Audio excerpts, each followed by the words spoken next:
Welcome to Kabil Kids. Today we will learn about double attack and fork. So basically fork is a way to give two threats at the same time, and the opponent can only reply to one threat because he has one move, and that's the way we can get advantage. A double attack is the same thing, just it is attacking the two pieces, while in the fork one piece is the king. So let's see how we can use double attack and fork with different pieces. First we have the queen.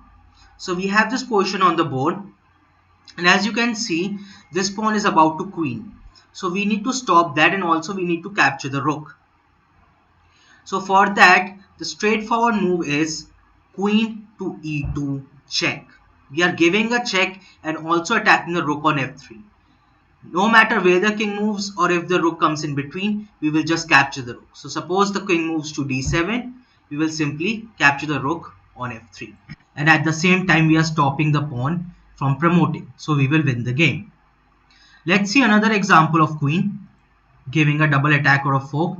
This one is a little complicated, but as we can see that the queen is defending the rook. So if we exchange the rook, the black has no option but to take the rook with his queen. So if we do that, the queen gets deflected and we can bring our queen to b7, attacking the king and also attacking the rook. So this will be a queen fork and we will get the rook. So let's try that. Rook cross d8, queen cross d8 is forced, and now queen b7 check. So we are giving a check to the king and we are attacking the rook. And now king has no option but to move, and now we will take the rook. Now let's see how we can use double attack and fork with a rook. In this case, we have a rook and the opponent has a bishop which is threatening checkmate on g2. It might look difficult to first see a defense to stop the checkmate, but we can simply play here rook d8 check, and we are attacking the king and also the bishop. The king has to move and we will simply take the bishop, and now we are rook up, plus we also have a passed pawn which is ready to queen. Let's see another example of a rook. In this case we will first give a check and then attack two pieces. So rook f6 check, king has to move, and then rook d6. So we are attacking both the bishops, and the opponent has only one move. He can move one of the bishops and we will take the other bishop and we will win the game that way. Now let's see how we can do this fork and double attack thing with a bishop. So here we have a position and the queen and the king are in the same diagonal and we have a bishop. So obviously right now black is winning because black has a queen and we only have a rook and a bishop for it. But here we can play bishop e4 check, in which we are attacking the king and also the queen. The queen has no option but to take the bishop, and we will take with the rook and we will be a rook up and the game ends here. Let's see the second example with the bishop. In this case, as you can see, this pawn right here on f6 is pinned because the bishop is pinning it. It cannot move.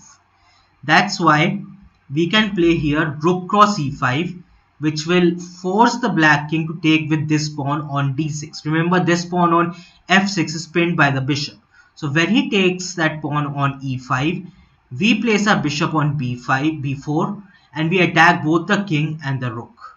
So rook cross e5, the king is forced to take with the pawn and we give the check bishop b4, and the king has to move and we just take the rook. So let's see now how can pawn help us in doing a double attack or creating a fork.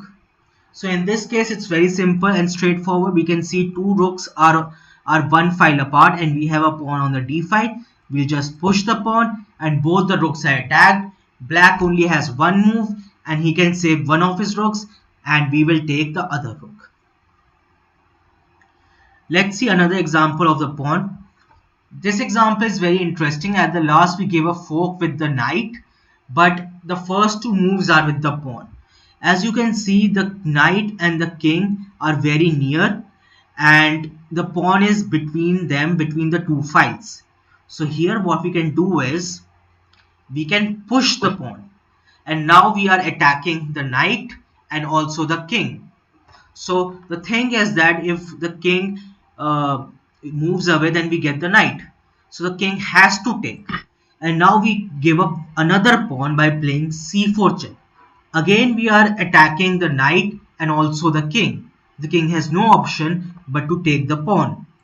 And now we give knight d2 check, in which we are forking the king and the rook. So it doesn't matter where the king moves, we just take the rook, and now we have the knight and bishop, and he also has two knights. So basically a better game. Now let's see what happens when we use the knight. The knight is the most powerful piece when it comes to giving double attack in forks.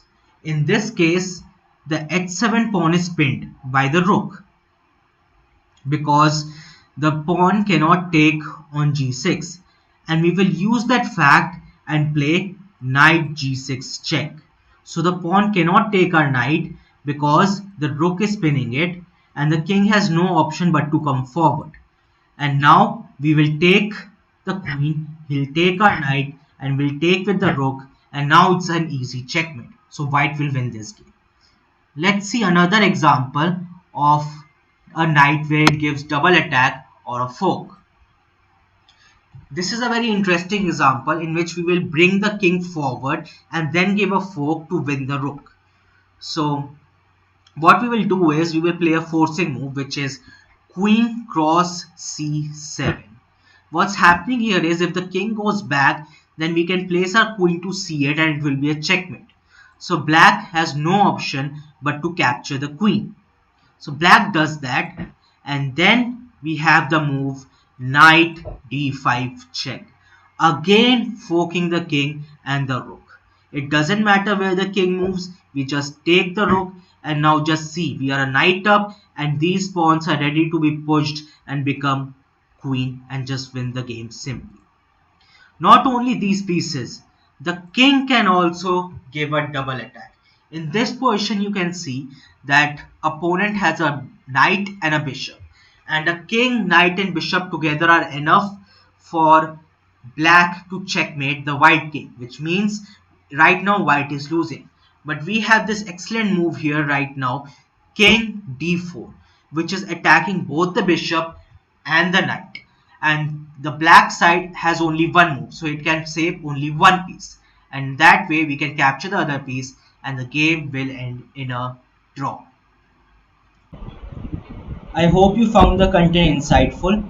Visit our website www.kabilkids.com or contact us at info@kabilkids.com. Please like, subscribe to our YouTube channel. Thank you and stay tuned for the next exciting video.